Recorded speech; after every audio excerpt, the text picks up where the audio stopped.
رمضان رمضان یوں قائم ہے رمضان، رمضان رمضان یوں قائم ہے رمضان، صدقہ آل محمد سے اعوذ باللہ من الشیطان الرجیم، بسم اللہ الرحمن الرحیم۔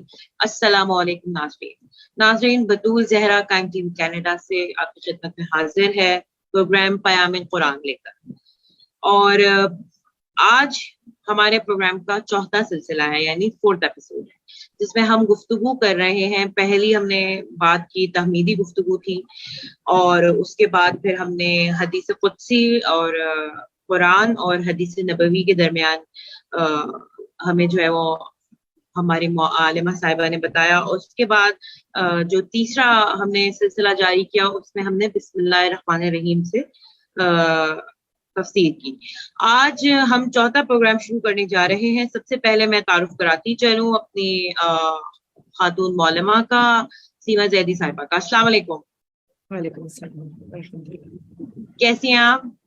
جی میں ٹھیک ہوں، آپ سنائیے، آپ ٹھیک ہیں؟ سب سے پہلے میں بہت شکریہ کرتی ہوں آپ کا کہ آپ نے جو ہے وہ یہ ٹاپک لیا، آپ نے مطلب پک کیا اس کو، اور آپ بہت بہترین اس کو لے کے چل رہی ہیں، اور بہت خوبصورت انداز میں آپ ہمیں سمجھا رہی ہیں، سب کو اس کے بارے میں گفتگو کر رہی ہیں۔ اچھا، آج آپ بتائیے، میں ناظرین ہم آپ سے جو ہے وہ آپ کی طرف متوجہ ہیں کہ آج آپ ہمیں کیا بتائیں گے؟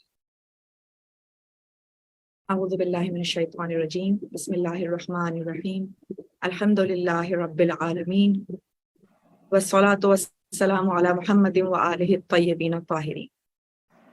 آج چونکہ ہم نے گزشتہ پروگرام میں بسم اللہ الرحمن الرحیم پر گفتگو کی تھی کہ جو ہر سورہ کا ابتدا اور آغاز ہے، جی آج میں چاہتی ہوں کہ ہم اس کے اصل متن سے، یعنی سورہ توحید کے اصل متن سے اس کو شروع کرنے سے پہلے کچھ شان نزول کے بارے میں بات کریں، کچھ اس کی فضیلت بیان کریں، اور پھر اس کے بعد اس کی پہلی آیت کے ترجمے پر آ جائیں۔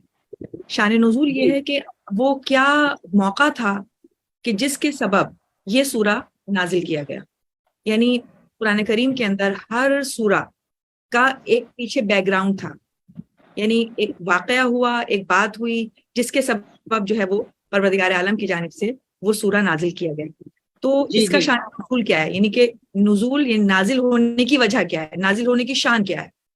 تو کہا یہ جاتا ہے سورہ توحید کے بارے میں کہ کافروں کے ایک گروہ نے چاہا، یعنی وہ رسول اکرم صلی اللہ علیہ وآلہ وسلم کے پاس آئے اور کہا کہ جس طرح کی آپ توصیف بیان کرتے ہیں، یعنی جس طرح کے بارے میں آپ بیان کرتے ہیں تو ان کے بارے میں بتائیں کہ وہ کیسا ہے، کیا ہے، کس طرح سے، یعنی کہ اس کے بارے میں آپ ہمیں بتائیں، اس کی تعریف بتائیں کہ وہ کیسا ہے، کیا ہے۔ تو اس پر حضرت نے فوراً جواب نہیں دیا، بلکہ 3 دن تک مسلسل خاموش رہے، یعنی وحی الہی کا انتظار کیا۔ تو اس کے بعد یہ سورہ نازل ہوئی ہے، اور آپ دیکھیں اس سورے میں مکمل طور پر، اس لیے کہ چونکہ یہ سورہ اتنی کامن اور اتنی عام ہے کہ اس کا ترجمہ ہر ایک بظاہر جانتا ہے، تو اس کا پورا کا پورا جو متن ہے اور ترجمہ ہے وہ خدا ہی کے بارے میں مکمل طور پر، اس کی تعریف کے بارے میں، اس کی توصیف کے بارے میں، اور اس کے تعارف کے بارے میں پورا کا پورا تعارف بیان کیا گیا ہے۔ پھر اسی طرح سے کچھ روایات ہیں کہ کہا گیا کہ چونکہ یہ سورہ مکی سورہ ہے، یہ سورہ مکی میں نازل ہوا، تو اس کے لیے روایات میں کہا جاتا ہے کہ مشرکین مکہ نے سوال کیا تھا، یہ کچھ کہتے ہیں کہ یہودیوں نے سوال کیا تھا، کچھ کہتے ہیں کہ عیسائیوں نے، نجران کے عیسائیوں نے سوال کیا تھا، لیکن غرض جس طرح سے بھی سوال ہوا، کہا یہی گیا تھا کہ خدا کے بارے میں آپ ہمیں بتائیں کہ آپ کا خدا کیسا ہے، کیا ہے۔ اچھا، یہ جو کیسا ہے کے بارے میں جو سوال ہے وہ اس لیے کہ چونکہ ان کے خدا جو تھے وہ اس طریقے کے تھے کہ بنائے ہوئے، یعنی کہ اگر مشرکین کی بات کی جائے تو وہ بتوں کو پوجنے والے لوگ، جنہوں نے کبھی سونے کا بت بنایا ہوا ہے، تو کبھی مٹی کا بت بنایا ہوا ہے، تو کبھی چاندی کا بت بنایا ہوا ہے، تو وہی سمجھ رہے تھے کہ ہم بھی پوچھیں کہ آپ کا خدا کس مادے سے بنا ہوا ہے، وہ کیسا ہے۔ وہ سوال کے پس منظر کچھ اس طریقے کا تھا۔ تو اس پر رسول خدا نے 3 دن تک خاموشی اختیار کی، اور اس کے بعد پروردگار عالم کے حکم سے یہ سورہ نازل ہوا، اور اس سورہ کے اندر ان لوگوں کے سوال کا جواب ہوا۔ یہ تو تھا اس کے شان نزول۔ باقی فضیلت تو یعنی کہ تقریباً یہ سمجھ لیجیے کہ ہم سب جانتے ہیں کہ بہت بڑی فضیلت ہے اس سورے کی. سورہ توحید کہا جاتا ہے اس کو, سورہ اساس کہا جاتا ہے, سورہ اخلاص کہا جاتا ہے. جی جی. سورہ سورہ اساس کی کیا معنی؟ اساس معنی بنیاد, فاؤنڈیشن. اساس کا مطلب فاؤنڈیشن, بنیاد. یعنی ذرا بتائیں, عقیدہ توحید ہی ہماری بنیاد ہے, جس کی بنا پر باقی بالکل تمام عقائد بھی ٹکے ہوئے ہیں, اور اسی عقائد کی بنیاد کے اوپر ہماری فروع دین کی بالکل عمارت بالکل. کھڑی ہے. تو اس کو جو ہے وہ اساسی جو حیثیت حاصل ہے اس سورے کو. اس کے علاوہ اس سورت کی فضیلت میں یہ ہے کہ نماز پنجگانہ میں ہمیں کم از کم ایک مرتبہ اس سورت کو پڑھنا ہے. جی جی. اور ورنہ اگر نماز کم نہیں ہوگی. جی جی, اور اگر ہم جو ہے مسلسل اس سورے کی اپنی پوری زندگی میں اپنی نمازوں میں تلاوت کرتے رہیں تو پروردگار عالم اس کو دنیا اور آخرت میں خیر عطا کرتا ہے, اور اس کے والدین کو اور اس کی اولاد کو اور اسے معاف کر دیتا ہے. یہ بہت بڑی بات ہے کہ یعنی ہم سمیت ہماری اولاد اور ہمارے ماں باپ سب کے سب جو ہیں وہ اس تلاوت کے صدقے میں جو کہ ہم نماز میں پڑھ رہے واہ ہیں, واہ, سبحان اللہ سبحان اللہ. معاف کرنے والا ہے. اس کے بعد چونکہ یہ توحیدی عقیدے کے اوپر ہے, لہٰذا اس کے لیے ائمہ طاہرین نے ایک جملہ کہا کہ جب بھی قرآن نماز میں اس سورے کی تلاوت کی جائے تو اس کے بعد آپ نے دیکھا ہوگا نماز جماعت میں اکثر امام جماعت یا پیچھے تمام جو جماعت ہوتی ہے وہ کہتے ہیں کذالک اللہ ربی. ایک جملہ کہا جاتا ہے کذالک اللہ ربی, یعنی کیا مطلب اس بات کا, بے شک میرا پروردگار ایسا ہی ہے. یعنی جو میں نے بیان کیا سورہ توحید میں, اس کے بعد ایک تعریفی جملہ کہا جاتا ہے کہ واقعی ایسا ہی ہے میرا پروردگار, یعنی میں نے گواہی دی اس کے بعد. اور اس کے علاوہ جو کوئی چاہتا ہے کہ 1/3 قرآن کے برابر تلاوت کرے, جو چاہتا ہے کہ ایک ہی دفعہ میں ایک ہی نشست میں 1/3 قرآن پڑھ لے, تو اس کو چاہیے کہ سورہ اخلاص کی تلاوت کر لے. سبحان اللہ سبحان اللہ, کس قدر آسانیاں ہیں. جی, یعنی ایک بار کا پڑھنا 1/3 قرآن اور 3 بار کا پڑھنا پورے ایک قرآن پڑھنے کے ثواب کا یعنی برابر. سبحان اللہ سبحان یہ اللہ. اس کی جو ہے وہ فضیلتوں میں سے ہے. اور اس کے علاوہ مصباح میں جو ہے وہ یہ بیان کیا گیا ہے کہ اس سورت کی اگر آپ 6 سمت میں تلاوت کر لیں, یعنی کہ دائیں طرف گھوم کے, بائیں طرف گھوم کے, سامنے پیچھے اوپر نیچے 6 سمتوں میں اگر آپ تلاوت کریں تو آپ کو چاروں طرف سے امان مل جائے گی. سبحان آپ ہر اللہ. طرف سے جو ہے وہ حفاظت میں اور امان میں پروردگار عالم کے رہیں گے. اب ہم باقاعدہ آواز کرتے ہیں. جی, کس قدر چھوٹی سورہ ہے کہ ہمارے گھر کے بچوں کو بھی یاد ہوتی ہے, اور کس قدر فائدے. جی, بلکہ ہمیں تو چاہیے کہ اگر واقعی ہم قرآن کریم کے الفاظوں کو دہرائی کے لیے پر بچوں کو آغاز کریں تو اسی سورہ اخلاصی کو مقدمہ بنائیں اور اسی سے آغاز, یعنی کہ پہلا جملہ اگر ہمیں اپنے بچوں کو دہرانا ہے کہ کلام الہی سے آغاز ہو تو یہی کہیں کہ قل هو اللہ احد. سبحان اللہ. یہ بہت شاندار بات ہے. اچھا, اب بنیادی طور پر چونکہ اس میں 4 آیات ہیں تو آج میں کوشش کروں گی کہ پہلی آیت کو جتنے بھی اپنی حیثیت اور اپنی کوشش کے برابر کر سکوں اس کو واضح کروں. گزشتہ پروگرام میں میں نے اللہ کے لفظ کو آپ کو بتایا تھا کہ اس کا معنی جو ہے وہ چھپا ہوا, وہ جس کے لیے انسان حیران ہو جائے, وہ جس کا انسان شیدا ہو, اور اس طریقے کے معنی میں نے آپ کو بتائے تھے. جی تو جی. یہاں پر بھی یہ بنیادی طور پر اس آیت میں 4 لفظ ہیں. قل ہوا اللہ احد. اگر ہم لفظ بہ لفظ چلیں تو قل کے معنی کہو, مطلب ہے کہو. دیکھیں یہ اگر میں بھی یعنی اپنی اردو زبان میں جب ہم کسی کو کوئی کام کرنے کے لیے کہتے ہیں تو ہم کہتے ہیں کہ یہ کر دو, تو ہم اس میں اس شخص کو نہ تم کہتے ہیں نہ اس کا نام لیتے ہیں, یعنی باقاعدہ شارٹ فارم کے اندر ہم اس بات کو بیان کر دیتے ہیں.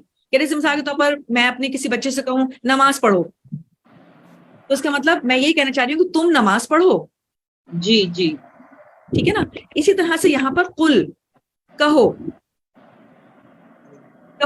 یعنی اب اس میں کیا ہے, یہ بھی بات ہے کہہ دیجئے, تو کہہ دیجئے یا کہیں اس میں خود رسول اکرم کی طرف بھی یہ بات پلٹ رہی ہے کہ چونکہ ان سے مخاطب ہے پروردگار عالم جبرائیل، یہ وہی جب لے کر نازل ہوئے تو کہا کہ قل، کہیے، وہ خدا، وہ اللہ احد ہے.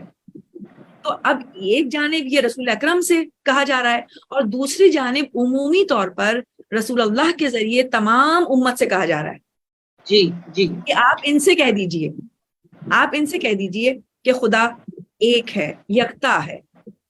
تو قل کا مطلب ایک وہ لفظ کے جو جس میں نصیحت کی جا رہی ہو، جس میں عمل کی دعوت دی جا رہی ہو، جس میں حکم دیا جا رہا ہو. اور حالانکہ یہ قل جو ہے یہ اصل متن نہیں ہے اس پیغام کا، جی اگر دیکھا جائے. یعنی اصل پیغام اس آیت کا کیا ہے؟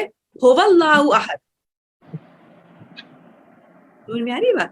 یعنی اصل پیغام ہے وہ خدا ایک ہے. لیکن جب جبرائیل نے آ کر یہ کہا کہ پروردگار کہتا ہے کہیے وہ خدا ایک ہے، تو رسول اکرم نے اس قل کو بھی محفوظ کیا اور اس قل کو بھی قرآن کریم میں جگہ ملی. آفیشلی ڈاکیومنٹ بنا.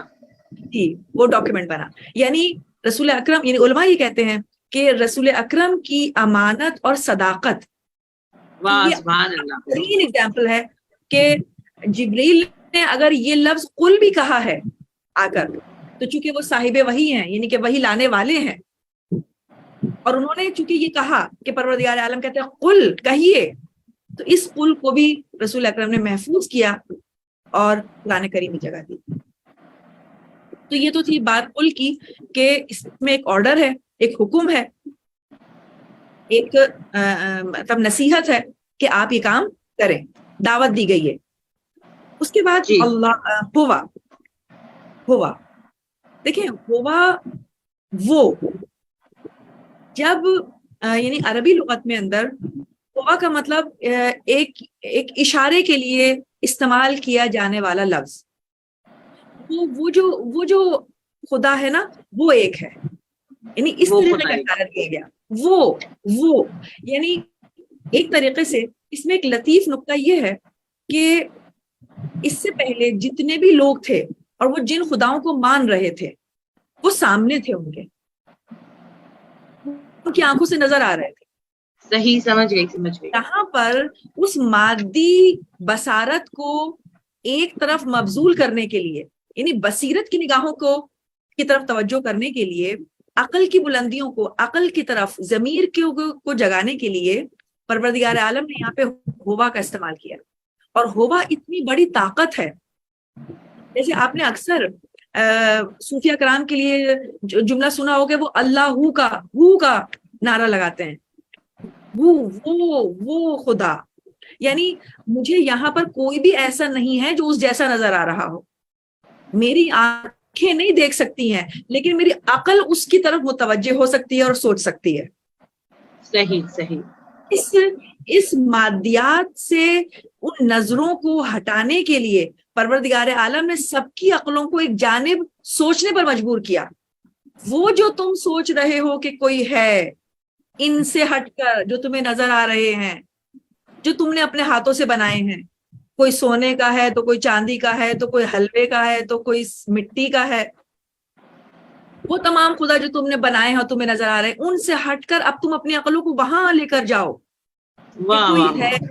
کوئی ہے. وہ جو عقل اس طرف متوجہ ہوئی، جیسے ہی متوجہ ہوئی اس ہوا کے ذریعے، فوراً کے فوراً اللہ کا نام سامنے آ گیا. وہی ہے جو اللہ ہے، سبحان اللہ. جس کو تمہاری عقل نے درک کیا، وہی جس کو تمہاری عقل نے جس کے سامنے سے پردہ ہٹایا، وہ اصل میں اللہ ہے. وہ اللہ، وہ تمہارا معبود ہے، وہ تمہارا پالنے والا ہے. یعنی اس طرح سے ہوا کے ذریعے اللہ کی طرف متوجہ کیا گیا. صحیح. اور یہی وجہ ہے کہ جو ہوا ہے اس میں اتنی بڑی طاقت ہے کہ بعض اوقات علماء کہتے ہیں کہ یہی اس میں الہی ہے. یہ جو ہوا ہے یہ اس میں الہی ہے. اور اس میں مولا کائنات کا ایک واقعہ بھی ہے کہ انہوں نے مطلب جیسے خواب میں دیکھا کہ کوئی ان سے یہ کہہ رہا ہے کہ تم اس کا ورد کرو اور تمہیں کامیابی عطا ہوگی. تھوڑا سا بتائیں کہ مولا علی کس جملے کا ورد کر رہے تھے؟ یا ہوا الا من ہوا الا ہو، اور اس یہ کا کیا ایک مطلب ہے؟ یعنی اے وہ جس کے سوا کوئی نہیں، اے وہ یعنی اس میں اتنی لطافت ہے کہ پروردگار عالم اس تمام انسانوں کی ذہنوں کو متوجہ کرنے پر وہ جس نقطے پر پہنچتے ہیں کہ کوئی ہے جس کے لیے سوچا جا سکتا ہے لیکن اس کو آنکھوں سے دیکھا نہیں جا سکتا، تو یہ جو سوچ ہم نے متوجہ کی، یہ جو ہم نے مرکوز کی اس خالق حقیقی کی جانب، یہ پروردگار عالم کے لیے بہت ہی لطیف جو ہے وہ بات ہے کہ انسان متوجہ ہوئے اس کی طرف. اور ہم یعنی چونکہ یہ ایک ایسا تصور تھا توحید کا کہ جس میں انسان کسی اندیکھے خدا کی طرف متوجہ کر رہا تھا، یعنی یہ رسول اکرم کے لیے ایک ایسا چیلنج تھا کہ جس میں وہ جس خدا کی طرف دعوت دے رہے تھے بظاہر وہ اسے دکھا نہیں سکتے تھے، ظاہر وہ خدا نظر آنے والا نہیں تھا. اب اس میں دونوں جانب سے بات ہے. دیکھیں خدا کو کا نظر نہ آنا یہ ہماری کوتاہی ہے، یعنی ہمارے جسموں کی طاقت، ہماری آنکھوں کی بصارت اس قابل نہیں ہے کہ خدا کو دیکھ سکے. صحیح. اس میں خدا کی جانب سے کوئی معذوری نہیں ہے کہ وہ نظر نہیں آ سکتا، خدا کی جانب سے کوئی معذوری نہیں ہے. جس طریقے سے سب جانتے ہیں کہ کوہ طور پر جب جناب موسیٰ گئے اور ان کے ساتھ ان کے ماننے والے جو یہ کہتے تھے کہ ہمیں ایک بار تو جھلک دکھائیں اپنے اس خدا کی، کہ ہم ایک بار ایک جھلک دیکھیں، اور جناب موسیٰ مجبور ہو گئے اور ان کو لے کر آئے کوہ طور پر اس مقدس وادی میں جہاں پہ پروردگار ان سے کلام کرتا تھا. اور جناب موسیٰ نے کہا کہ پروردگار یہ سب کے سب آئے ہیں، ایک جھلک دکھا دے. تو اس پہ بھی یہی کہا گیا ما رأیتا، تم نہیں دیکھ سکتے، یعنی تمہارے اندر یہ طاقت نہیں تم دیکھ سکو. میرا نہ دکھانا تمہاری جسم کی کمزوری کی وجہ سے ہے، یعنی اس میں خدا سے کوئی معذوری یہ نفس نہیں ہے، بلکہ ہماری جسمانی طاقت کی کمی ہے، ہماری آنکھوں کی بصارتوں میں کمی ہے کہ ہم اس کو نہیں دیکھ سکتے. یہی وجہ ہے کہ اس واقعے میں جب انہوں نے اصرار کیا تو ایک نور سا چمکا، ایک بجلی چمکی، اور صرف اس ایک جھلک نے تمام انسانوں کو اور اس پہاڑ کو خاک ستر کر دیا. اوف اللہ.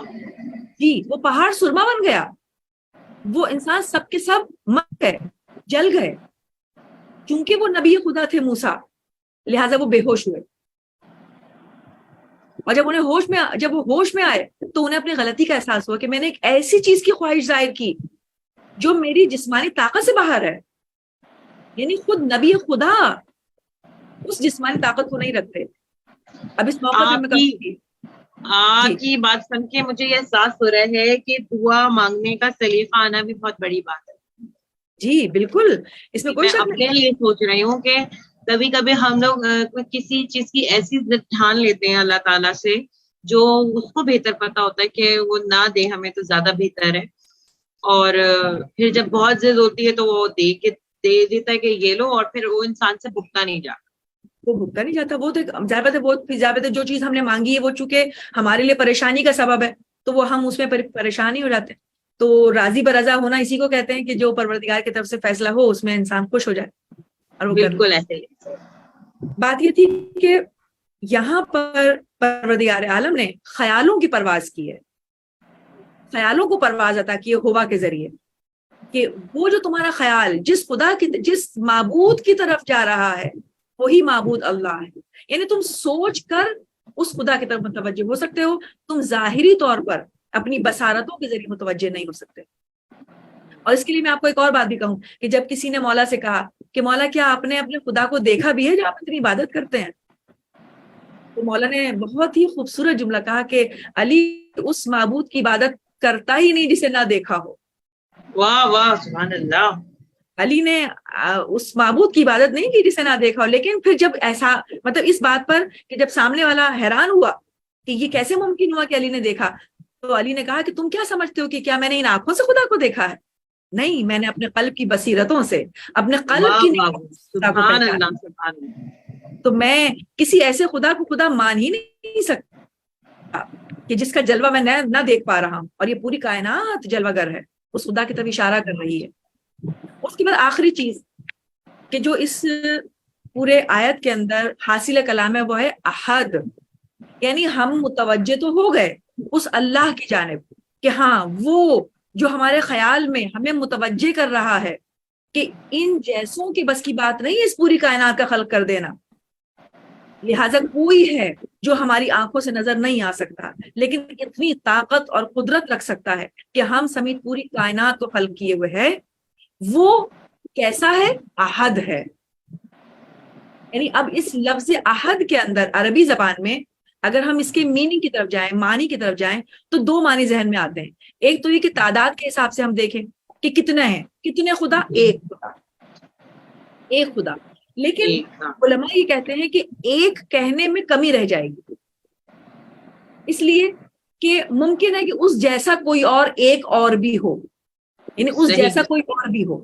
یعنی عموماً نمبرز جو ون، یعنی ون جسے کہتے ہیں کہ ون ہے اللہ، تو کہتے ہیں نہیں، اس کو ون نہ کہیں بلکہ کہیں یکتا ہے، ایک ہی ہے. جی، the only one، the only one. the only one. جی، تو اس میں صحیح. کہا جاتا ہے کہ احد کے جو قریب ترین معنی آتے ہیں وہ ایک کے بجائے یکتا کے معنی میں ہے. یعنی یکتا کا مطلب ایسا ون، ایسا ایک جس جیسا کوئی دوسرا نہ ہو. واہ سبحان اللہ. جیسے فار ایگزامپل میں بچوں کے لیے ایگزامپل دوں کہ اگر میں ون اور ون کو برابر برابر لکھ دوں تو یہ بھی ایک میننگ بن جائے گا. کیا؟ بالکل 11 ہو جائے گا. یعنی دو ایک ملے تو ایک اور میننگ بنا. دو. پروردگار ایسا بھی نہیں ہے ہاں، کہ آپ اس جیسا بھی ایک اور لا کر کھڑا کرو تو کوئی اور میننگ ہے. یعنی اس جیسا بھی کوئی اور نہیں ہے، نہ یہ کہ کوئی اور، اس جیسا بھی کوئی اور نہیں ہے. اس جیسا بھی کوئی تو اور. اس لیے کہا جاتا ہے کہ یکتا، اونلی ون، یہ ایسا ون ہے جس کا ڈبل نہیں ہو سکتا، یہ ایسا ون ہے جس کا کوئی مثل نہیں ہو سکتا. مثل نہیں ہو سکتا.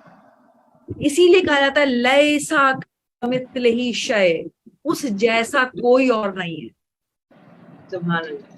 تو اس کے لیے کہا جاتا ہے کہ یہ احد ہے، یہ یکتا ہے اور اس جیسا. یعنی یہ اپنے صفات میں، اپنی ذات میں بے مثل ہے. بے مثل کا مطلب کوئی دوسرا ایگزامپلری بھی نہیں اس کا جیسا ہم تصور کر سکتے، تصور میں بھی اس جیسا کوئی اور نہیں ہو سکتا. تو یہ اس پورے آیت کا محاصل تھا کہ وہ اللہ جس کو تم سوچ رہے ہو کہ ہاں واقعی وہی معبود ہو سکتا ہے، وہ ایسا معبود ہے کہ اس جیسا کوئی اور نہیں ہے. وہ یکتا ہے اپنی ذات میں، اپنی صفات میں. یہی وجہ ہے کہ جب علماء توحید کے بارے میں گفتگو کرتے ہیں تو کہتے ہیں کہ توحید کو ہم مختلف شاخوں میں بانٹ سکتے ہیں. یعنی بنیادی طور پر وہ توحید کی 4 شاخوں کو بیان کرتے ہیں. پہلی شاخ میں وہ کہتے ہیں توحید ذاتی، یعنی اس کی ذات. کیسی ذات؟ کہ اس جیسا کوئی نہیں، اس کے ساتھ کوئی شریک نہیں، اس کا کوئی ہمسر نہیں، وہ ون ہے، دی اونلی ون ہے. یہ صفات، یہ ذات کے بارے میں. اس کے بعد ایک توحید جو اسی کی ذات کے ساتھ ہے وہ ہے توحید صفاتی. جی، اب اس میں علماء توحید کے بارے میں یہ بیان کرتے ہیں کہ توحید کی اقسام ہیں. یعنی پروردگار عالم کے بارے میں، جو اس کی ذات اور اس کی صفات کے بارے میں جو ہمارا عقیدہ ہے، اس کو انہوں نے 4 شاخوں میں تقسیم کر دیا. پہلی قسم توحید ذاتی، یعنی اس کی ذات کیسی ہے. اس کی ذات ایک ہے، اس کا کوئی شریک نہیں ہے، اس کا کوئی ہمسر نہیں ہے. اس کے بعد وہ کہتے ہیں جی توحید ذاتی. اس کے بعد وہ کہتے ہیں توحید صفاتی، یعنی پروردگار عالم کی صفات اس کی ذات سے جدا نہیں ہے، یعنی سب کی سب صفات بعینہ ہی ایک ہی وقت میں اس کی ذات کا حصہ ہے. یعنی ایسا نہیں ہوا کہ اس کی ذات پہلے تھی پھر اس کے بعد اس کی صفات اس میں پیدا ہوئی. نہیں، اس کی ذات اور اس کی صفات سب کے سب ایک ساتھ ہیں.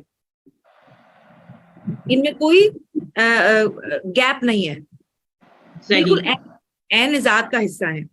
اس کے بعد وہ کہتے ہیں توحید افعالی, یعنی ہر موجود کی حرکت, یعنی ہر موجود, ہر زیرو, ہر مخلوق جو حرکت کر رہی ہے, جو کام کر رہی ہے, یا جو سوچ رہی ہے, جو بھی کام جس حوالے سے بھی سوچا جائے, ان سب کی علت پروردگار عالم کی طرف ہے.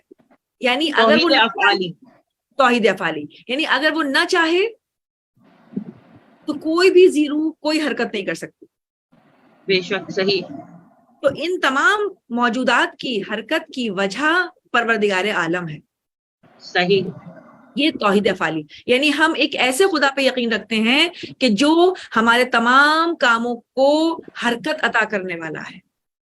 بے شک بے شک, یہ مقصد ہے. اس کے بعد چوتھی چیز آتی ہے توحید عبادی, یعنی جب ہم نے ایک ایسے خدا کو مان لیا کہ جو احد ہے, اس کا کوئی ہمسر نہیں ہے, اس کی تمام بات اس کی ذات میں موجود ہیں, ہم سب کی حرکت, ہم سب کا عمل اسی کی وجہ سے ہے, تو اب ہمیں اس نہج پر پہنچ جانا چاہیے کہ عبادت اسی کی ہی ہوگی.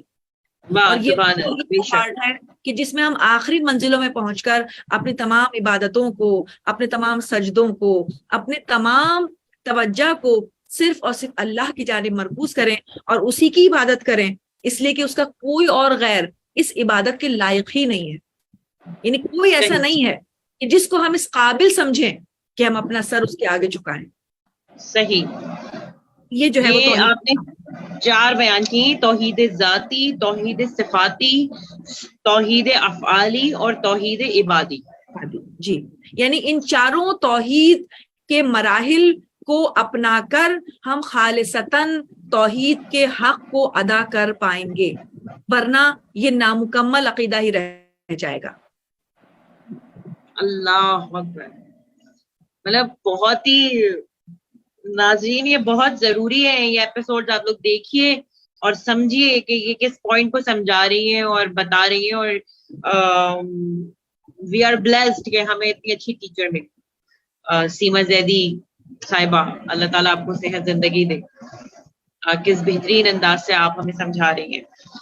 تو بس یہ 4 صفات ہیں, اس کو ہم یہیں پر اینڈ کرتے ہیں اور ملتے ہیں اپنی 5ویں نشست کے اندر, جس میں ہماری معلمہ سیما زیدی صاحبہ ہمیں آگے لے کے چلیں گی. قل ہو اللہ احد آج ہم نے کیا ہے, اور توحید کی 4 صفات ڈسکس کی ہیں. اسی کے ساتھ ہی ناظرین بطول زہرا کو قائم ٹی وی سے اجازت دیجیے. پیام قرآن سے ملتے ہیں اگلے ایپیسوڈ میں, تب تک کے لیے اللہ حافظ. رمضان رمضان یوں قائم ہے رمضان, رمضان رمضان یوں قائم ہے رمضان, صدقہ آل محمد سے باقی ہے اس کی شان. رمضان رمضان یوں قائم ہے رمضان, رمضان رمضان یوں قائم ہے رمضان. اس کے توسل سے ہر گھر میں خوب سمایا ہے, سحری ہو یا افطاری میں دسترخوان سجا ہے, ہوتی ہے رونق گھر میں جب آتے ہیں مہمان. رمضان رمضان یوں قائم ہے رمضان.